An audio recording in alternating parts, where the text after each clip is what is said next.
Damos inicio al segundo día del Seminario Internacional República y Control.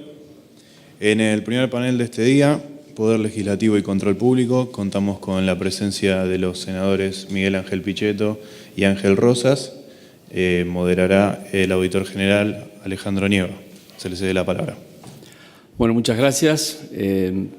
Estamos realmente muy complacidos en nombre del Colegio de Auditores Generales de la Nación de poder culminar esta jornada, este Seminario Internacional República y Control, con la presencia de dos tan importantes figuras en el sistema institucional argentino, los presidentes del bloque de senadores del Partido Justicialista, el doctor Miguel Ángel Pichetto, el presidente del interbloque Cambiemos, del bloque de la Unión Cívica Radical, el doctor Ángel Rosas.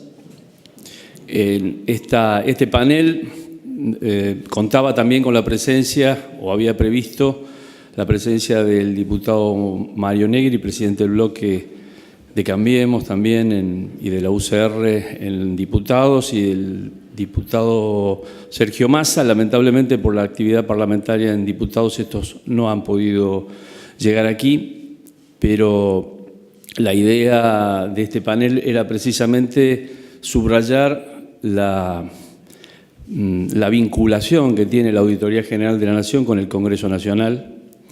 Nosotros somos, de acuerdo a la Constitución, el principal órgano de asesoramiento técnico del Congreso.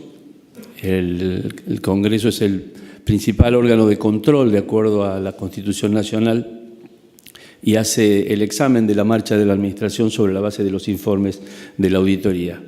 Analizar estos primeros 25 años de existencia de la Auditoría General de la Nación, su evolución, sus desafíos, su compromiso con la República, es la temática de este encuentro. Así que nos enaltece la presencia de estas dos importantes figuras en la República, por lo tanto, bueno, en primer lugar les agradezco y en nombre de todos y les damos la bienvenida. Dejo la palabra entonces al doctor Miguel Ángel Pichetto.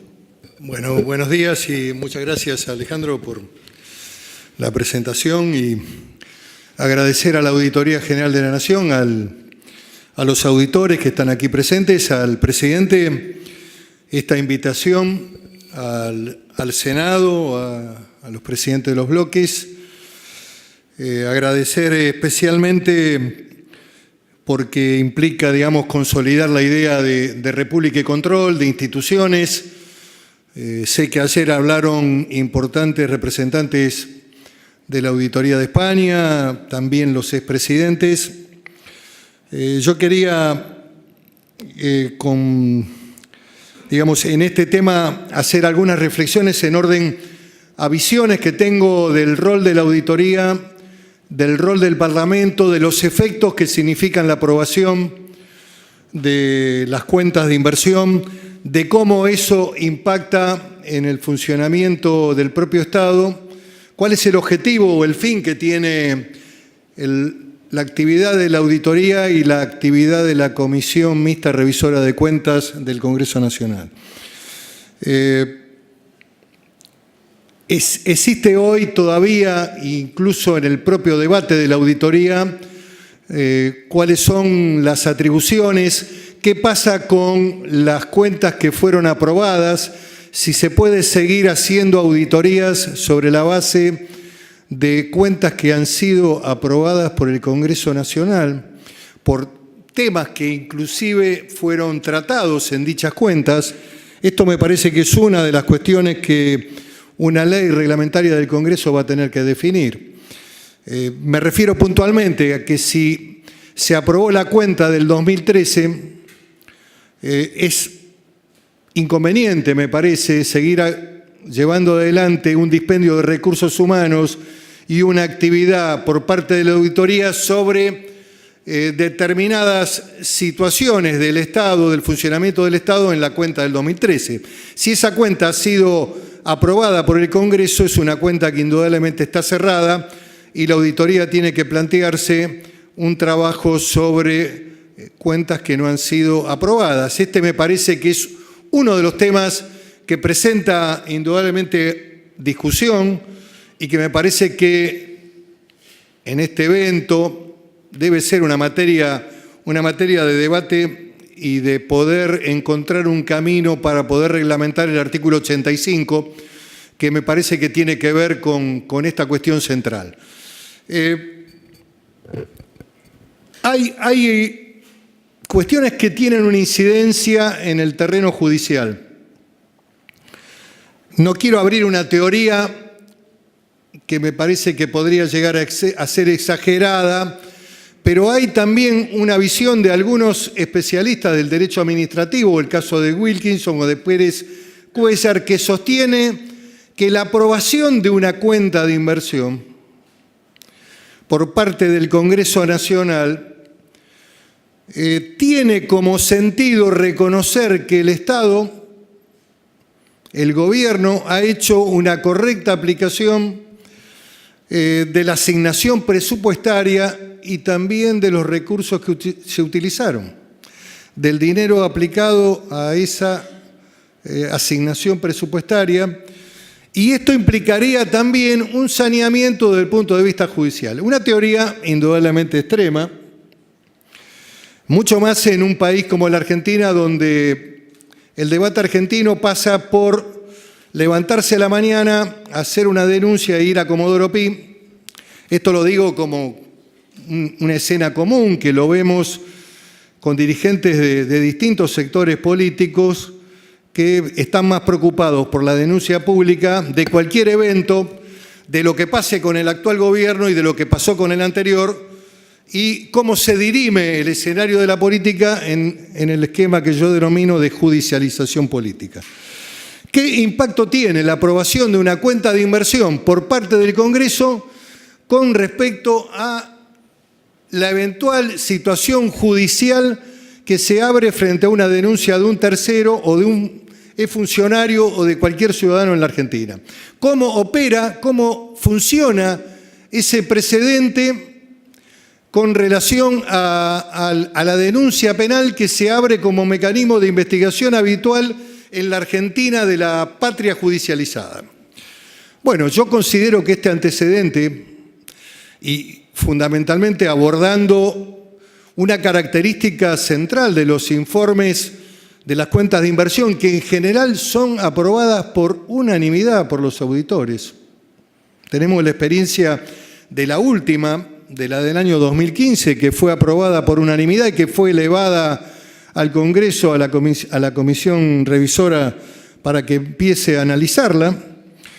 Me parece que debería ser un elemento central incluso para evaluar la verosimilitud de la denuncia, para evitar un dispendio judicial permanente de fiscales que se mueven muchas veces frente al escenario mediático y no tienen en cuenta la tarea que ha hecho la auditoría, una auditoría conformada por sectores políticos diferentes, oficialismo y oposición, con el presidente designado por el principal partido de la oposición, donde es imposible pensar que pueda haber acuerdos espurios respecto a la decisión que se tome frente a los determinados eventos auditados.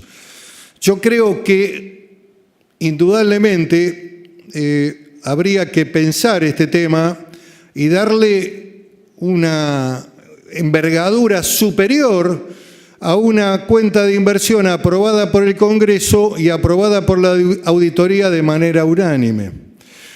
En el Congreso se ha utilizado una fórmula que muchas veces está la búsqueda del consenso con las fuerzas minoritarias, que bueno, es algo así parecido, tengo por ahí la anotación, sin perjuicio de las eventuales denuncias que se puedan llegar a realizar, se considera, bla, bla, bla, bla, respecto a dejar abierta esta puerta siempre de los tribunales para que cualquiera vaya a denunciar algún acto del Poder Ejecutivo o algún organismo dependiente del Poder Ejecutivo. A mí me parece que hay que empezar a consolidar un esquema de doctrina, con relación a la tarea de la auditoría, y que la tarea de la auditoría, cuando se aprueba una auditoría, también implica el reconocimiento a que los fondos han sido utilizados correctamente, no de manera irregular ni tampoco ilícita. Porque de lo contrario, estaríamos colocando en duda la tarea de la auditoría.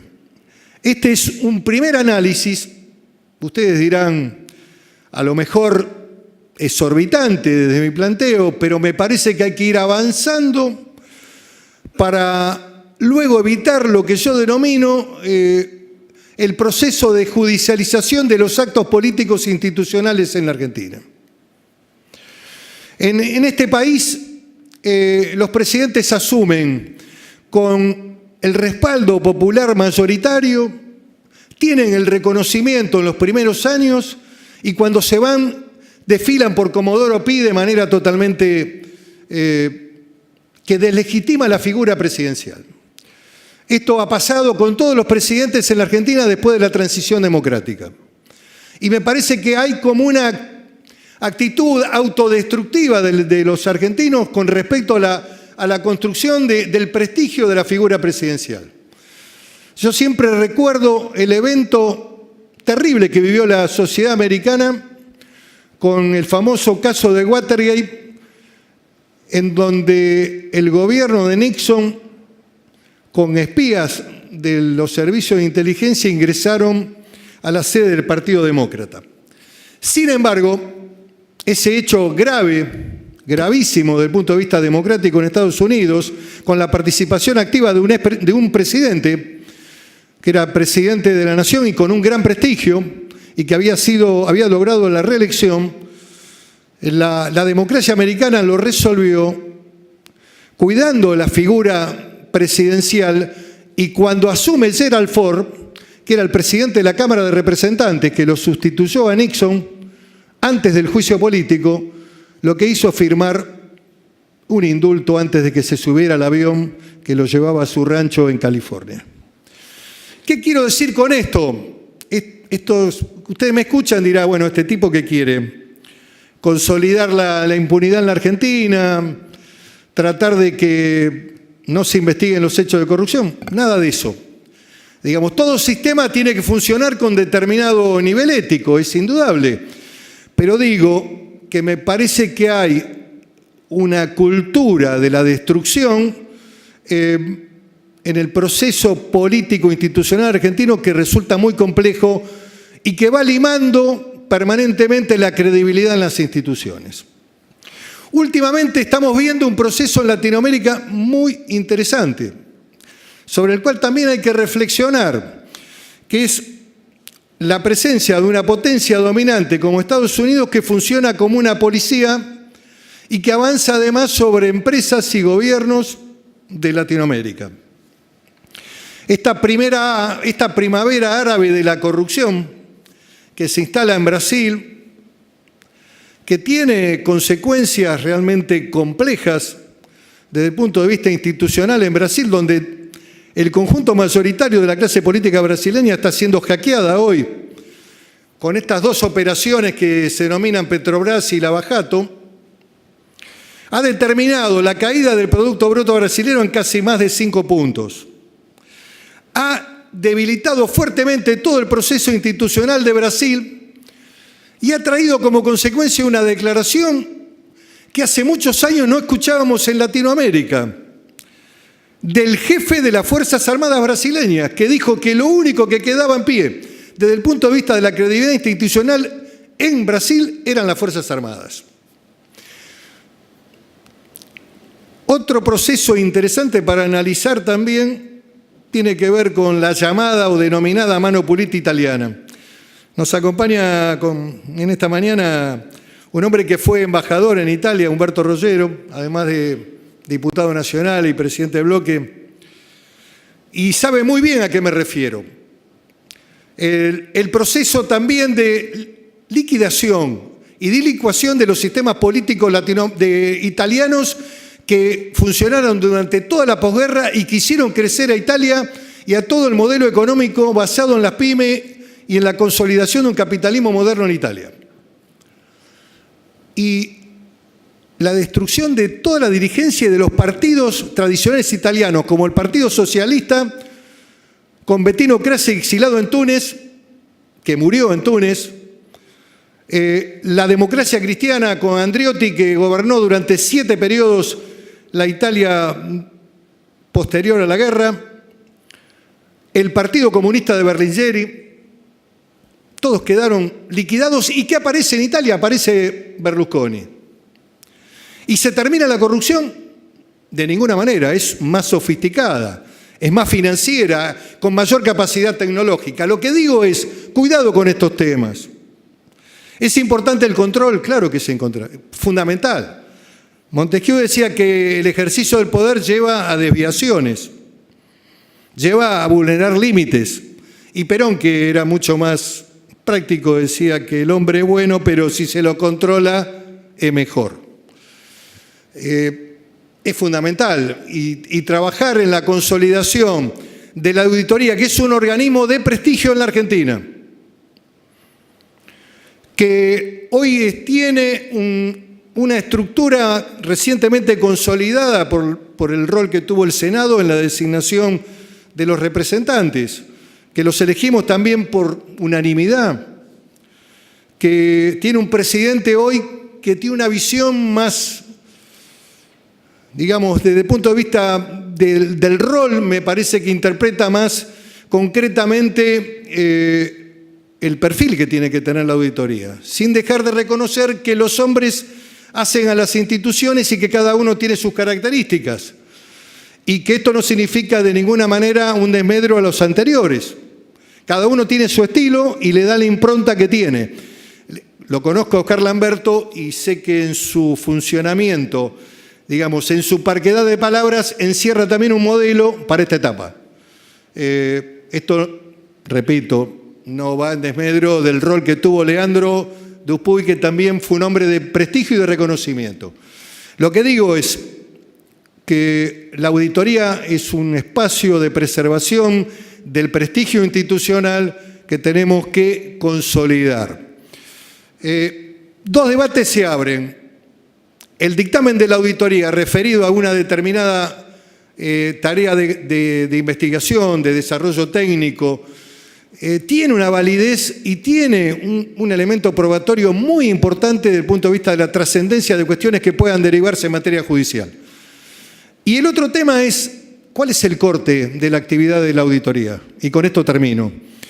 Si la cuenta de inversión está aprobada, seguir auditando temas que conformaron parte de la aprobación de la cuenta de inversión me parece totalmente estéril. En algún momento hay que terminar. La tarea de la auditoría no puede ser la de uno de estos médicos que hacen necropsia o que desentierran cadáveres que están enterrados desde hace largo tiempo.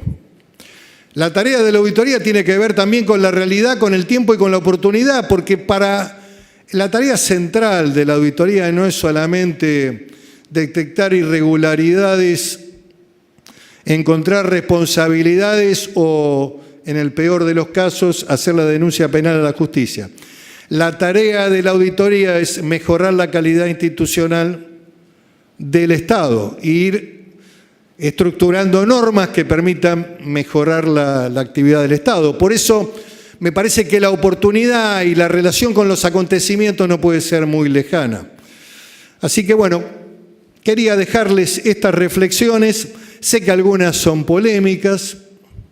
En realidad no acostumbro a decir cosas neutras, pero bueno, me parece que el sentido de esta convocatoria, muy interesante, muy importante, tiene que ver también con incorporar algunos elementos del debate que el Congreso va a tener que dirimir y resolver para estas dudas que surgen, estas situaciones que se disparan en términos de las resoluciones que toma la auditoría, cómo se resuelven en el marco de una ley, en el funcionamiento y en la interrelación que tiene con el Congreso Nacional. Muchas gracias.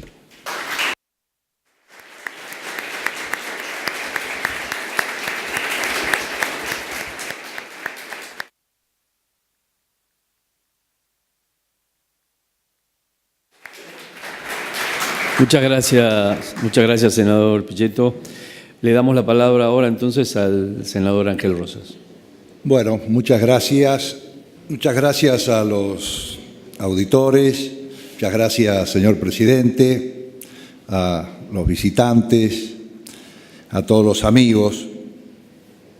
Yo les agradezco en nombre del Interbloque Cambiemos esta invitación al cumplirse 25 años de la sanción de la Ley 24.156, que hayan hecho este seminario nacional e internacional. Creo que no es un dato menor para la República o para el país fijar un seminario que precisamente se denomina República y Control, porque la democracia y la república se asientan sobre varios aspectos fundamentales, pero yo, como tratando de hacer una síntesis, rescato dos elementos fundamentales, ¿no? La alternancia en el poder y el control. Me parece que son básicos para garantizar el funcionamiento de una república. Así que el hecho de que ustedes, los auditores, el presidente, hayan tomado la determinación de hacer un seminario de estas características, cuando se cumplen 25 años de aquella sanción de la Ley 24.156, creo que no es un dato que debe pasar por alto. Yo realmente me parece que es un aporte a la institucionalidad del país que ustedes hagan un seminario de esta naturaleza. Yo he tratado de resumir en muy pocas páginas los aspectos fundamentales de aquella ley presentada en el año 1992, complementada después con la reforma del año 94. Y bueno, he tratado de dar en ese sentido algunas precisiones para tener una posición sobre lo que pienso del control público, como le decía recién, como base fundamental del sostenimiento de una república. Esa ley 24.156, que fue llamada de Administración Financiera y de los Sistemas de Control del Sector Público Nacional, fue aprobada en septiembre de 1992 y entró en vigor en enero del 93, luego de un largo e intenso debate y tras la inclusión de múltiples reformas al texto original que envió en esa circunstancia el Poder Ejecutivo Nacional. Creo que es importante explicar un poco la filosofía en la que se inspiró esta ley, que fue en realidad ordenar el sistema económico y financiero del Estado y regular los mecanismos de control de la administración pública, distinguiéndose entre lo interno, a cargo del propio Poder Ejecutivo, el control interno hecho por el propio Poder Ejecutivo que ejerce la SIGEN, Sindicatura General de la Nación, con el control externo a cargo de la AGN, que está en la órbita del Poder Legislativo. Esta ley 24.156 permitió una visión sistémica del control y se traspasaron los umbrales clásicos del control contable y de regularidad ex ante, incorporando la auditoría de gestión y de resultados como herramienta de una fiscalización que, aunque selectiva y siguiendo criterios estadísticos o muestrales, pretende ser integral y tiende a comprender lo esencial de la gestión estatal. Con esta ley 24.156 se inició un cambio de paradigma reemplazando lo que habíamos conocido históricamente en la Argentina como el modelo continental de control efectuado por los tribunales de cuentas, controles previos, rendiciones, juicio de cuentas y de responsabilidad, por un sistema similar al anglosajón. Creo que ese fue el gran cambio de visión, que pone énfasis en auditorías ex post sobre los procesos y las causas que dieron lugar, en todo caso, a actos irregulares. Este nuevo modelo de control inaugurado por esta ley comprende los aspectos presupuestario, administrativo, económico, financiero, patrimonial y legal, además del control de gestión, con énfasis en lo que yo denomino las 3 E, que se refieren a la economía, la eficiencia y la eficacia de la gestión estatal, a través de un sistema de indicadores de productos finales o metafísicas que permitan evaluar el impacto y los resultados de la acción gubernamental. En virtud de ello, las funciones de la Auditoría General de la Nación previstas en esa ley incluyen controles de regularidad, auditoría, ejecución de préstamos de organismos de crédito, estados contables de organismos de la Administración Nacional, aplicación y situación del endeudamiento, estados contables financieros del Banco Central, actos y contratos de significación económica a empresas y sociedades del Estado. Dicho esto, hay que tener en cuenta que la reforma constitucional a la que hacía hoy referencia del año 94 amplía considerablemente el horizonte del control externo al conferirle rango constitucional no solamente a la Auditoría General de la Nación, sino a la misma función de control como atribución propia del Poder Legislativo. La normativa del artículo 85 de la Constitución reformada del año 94 no deja lugar a dudas cuando expresa, como una declaración de principios, que el control externo del sector público nacional en sus aspectos patrimoniales, económicos, financieros y operativos será una atribución propia del Poder Legislativo. Esta consagración constitucional del Instituto del Control Externo Gubernamental mediante esta reforma, en cabeza del Poder Legislativo como depositario de la soberanía popular, ha ampliado el control de la hacienda pública prevista por el constituyente allá por 1853, que estaba limitado a aprobar o a desechar las cuentas de inversión de los recursos públicos. En realidad, el aporte que hace la reforma del año 94 es que habilita la extensión de funciones de la GN mediante el dictado de leyes, lo que implica, y esto es muy importante, la voluntad de no limitar el accionar del organismo a las misiones expresamente establecidas en la Constitución, sino que permite su ampliación a otros objetos de la auditoría según las necesidades que puedan presentarse en la medida, lógicamente, que sean preestablecidas mediante leyes. También la manda constitucional del artículo 85 establece la intervención necesaria de la Auditoría General de la Nación en la aprobación o rechazo de las cuentas de inversión de los recursos presupuestarios, de manera que el Poder Legislativo debe contar con el informe o dictamen del organismo antes de expedirnos sobre el mismo. En consecuencia, esta normativa reafirma la función de control como atribución del Poder Legislativo, siguiendo una tendencia que avanza en el ámbito universal, por el cual esta función es una de las facultades que los poderes legislativos del mundo vienen ejerciendo en forma creciente y que en algunos sistemas políticos incluso se lo considera como prevalente o principal respecto incluso de la propia función legislativa. Por cierto, en los sistemas democráticos representativos, lo que decía al inicio de mi conversación, la noción del control se corresponde con la idea de que todo aquel que ejerce una determinada función pública debe rendir cuenta de sus actos, ya que la asignación de responsabilidades es consustancial a la democracia y a los regímenes republicanos y tiende a evitar la desmesura y los desequilibrios en el ejercicio del poder. De manera que un gobierno electo por la mayoría no puede ser considerado por ese solo hecho plenamente democrático.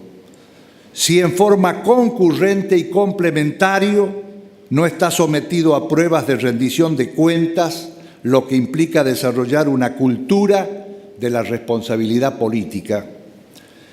Y ese principio de rendición de cuentas de los actos de gobierno supone el desarrollo de mecanismos e instituciones técnicas de fiscalización, como es la Auditoría General de la Nación, pero también el reconocimiento, de manera indirecta, pero reconocimiento al fin, hacia la sociedad civil activa, que debe estar debidamente informada y concernida por todos aquellos problemas vinculados a la gestión de un gobierno, cualquiera sea naturalmente su color político. El carácter público de la labor de auditoría y la naturaleza externa del control, a partir de la necesaria independencia del órgano controlante con relación al controlado, da sustento a un esquema de control efectivo y eficiente que hace a la transparencia de la gestión y permite al ciudadano comprender en forma clara la complejidad que tienen muchas veces los actos de gobierno.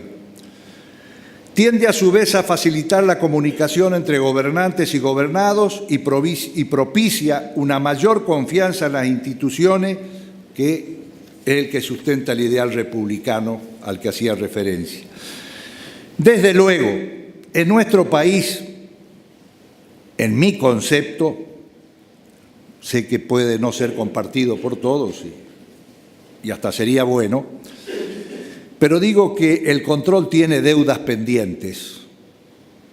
Desde la necesaria reglamentación del artículo 85 de la Constitución, que requiere la sanción de una ley especial, no obstante que la amplitud del marco constitucional y el espíritu de la reforma del 94 expresan una clara voluntad de fortalecer el control público en la órbita del Congreso del Poder Legislativo.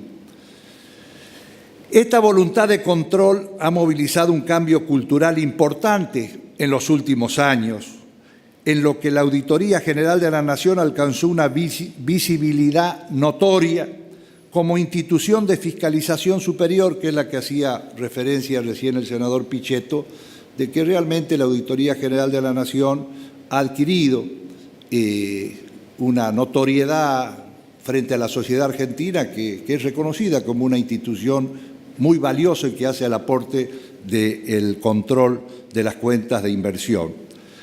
Y le decía que, en mi visión, tuvo mucho que ver también un tema que fue polémico en su momento, porque más allá de los colores políticos, yo creo que fueron importantes la publicidad de los informes de la auditoría, lógicamente después que toma conocimiento la bicameral del Congreso, de quien depende la AGN. Pero me parece que la publicidad de los informes, hacerlos públicos después, son buenos. Y el otro tema trascendente para mí es el carácter público de las sesiones del Colegio de Auditores. Es decir, son dos aspectos muy importantes. Creo que desde el Poder Legislativo, en la que yo, lógicamente, me siento parte, pero es mi visión, debería consolidarse la función correctora del control público con normas específicas para, por ejemplo, sancionar la responsabilidad patrimonial de los funcionarios, ya que el control, para mí, debe ser seguido de sanciones. Si no, la verdad que no tiene casi ningún sentido hacer imputaciones concretas desde la Auditoría General de la Nación si realmente eso no está previsto con sancionar a aquellos funcionarios que se han desviado en sus conductas y manejan fondos que son de todos los argentinos. O para dar legitimación activa a la Auditoría General de la Nación, sería importante en las causas judiciales que se ventilen a partir de los informes producidos por el organismo, que pueda participar la Auditoría General de la Nación. Y también, en mi concepto, hacen falta reglas para sancionar la negativa a brindar información ante requerimientos que a veces formula la auditoría y pasan meses y meses y meses y no contestan, tratando de finalmente convertir en eficaz a un organismo que nosotros mismos reconocemos la importancia y la trascendencia que tiene en el control público, pero que no puede avanzar si hay organismos que no responden, que no contestan y no tienen prevista ningún tipo de sanción. Igualmente debería ampliarse el ámbito de actuación del organismo para auditar empresas como YPF. Yo creo que YPF debería ser auditado por la Auditoría General de la Nación. Esto ha sido excluido del control público. Bueno, cuando se dictó la ley de reestatización, se lo sancionó. Respeto, lógicamente, opiniones diferentes a las mías, pero yo creo que YPF, que es una sociedad anónima, pero es una empresa del Estado, son fondos públicos, son fondos de todos los argentinos y debieran estar bajo la órbita de la Auditoría General de la Nación. Para fortalecer el derecho al control, creo que además debería encararse una mayor coordinación y cooperación y desde la Auditoría General de la Nación con diversos organismos como la Fiscalía de Investigaciones Administrativas, la Oficina Anticorrupción, la Defensoría del Pueblo, la propia SIGEN, la Procuración del Tesoro de la Nación, que de distintos ángulos y competencias comparten funciones relacionadas con el control de los recursos y de la gestión pública.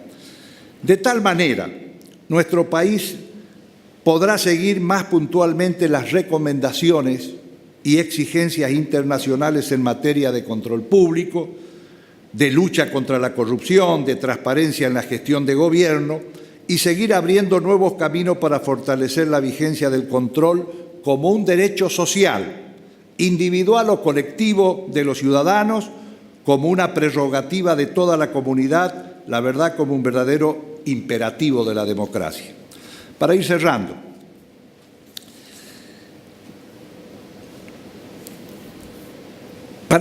quisiera recordar un principio que yo considero sustancial del control público en la democracia. Es el principio del control por la oposición o por oposición, por el que tanto bregó el expresidente Raúl Alfonsín en la reforma de la Constitución del 94, lógicamente con el acompañamiento de los convencionales de todos los sectores políticos. El compañero Pichetto y amigo hacía referencia al general Perón, entonces yo soy radical, tengo que hacer referencia también a algún radical para hacer un equilibrio. Esa famosa anécdota del general Perón, que todos somos buenos, pero si nos controlan es mejor, con lo cual coincido totalmente, aclaro. Yo voy a hacer referencia a lo que decía Balbín, ¿no? Balbín decía que la consigna es el que gana, gobierna y el que pierde, acompaña. Que salvando la distancia, lógicamente, viene a rescatar la función correctora del control sobre la gestión de un gobierno, de la mano del principio de control por la oposición. Por el artículo 123 de la Ley 24.156 del año 92, quedó establecido que el presidente de la AGN debería ser designado por resolución conjunta de los presidentes de ambas cámaras. Pero decía yo hace un rato que al impulso del doctor Alfonsín y de los convencionales todos, se estableció en el nuevo artículo 85 de la Constitución reformada que el presidente de la AGN debería nombrarse a propuesta del partido de la oposición con mayor número de bancas en el Congreso. Y así fue como a mí me tocó ser presidente de mi partido en el año, años fáciles, fueron el 2001 y 2002. La gente pasaba por el Comité Nacional, nos aplaudía todas las mañanas y me tocó en esa circunstancia proponer como partido al presidente, que éramos el partido que tenía de oposición, que tenía mayor cantidad de bancas, así que estoy muy consustanciado con esa decisión. Y le decía que creo que con esa propuesta que nosotros hicimos en ese momento, la persona de Leandro Despuig, o la de Oscar Lamberto, hoy propuesta por el peronismo, yo no tengo dudas que estamos antes y ahora consolidando un camino de una gestión muy meritoria de este organismo, que todos los sectores políticos hemos acompañado y valorado por su trascendencia para desarrollar una cultura en la Argentina del control público y reafirmar la vigencia de nuestra institucionalidad democrática. Finalizo diciendo y coincidiendo con el senador Pichetto de que creo que el conjunto de senadores y diputados, el Congreso de la Nación y el pueblo argentino hoy tiene una altísima valoración de la Auditoría General de la Nación. Y a mí esto me pone, como demócrata, muy feliz que empecemos a rescatar el valor de las instituciones,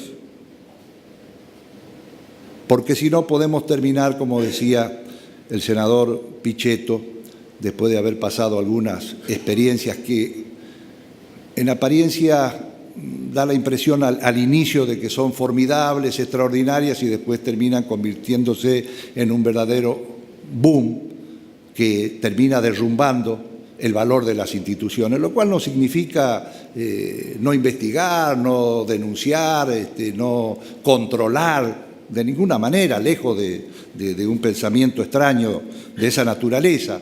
Pero digo siempre preservando las instituciones y haciéndolo a través de las instituciones. Y en ese sentido creo que hoy la GN es una de las instituciones muy valoradas en la República Argentina, así que quiero aprovechar para felicitar a los que estuvieron antes y felicitar a los que están ahora. Muchas gracias.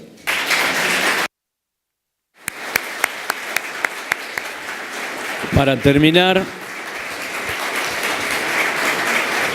terminar, el Colegio de Auditores quiere agradecer la presencia de ambos senadores y homenajearlos con la entrega de una plaqueta en recuerdo de esta participación. Invito a los auditores a subir al estrado para hacer la entrega de esta plaqueta.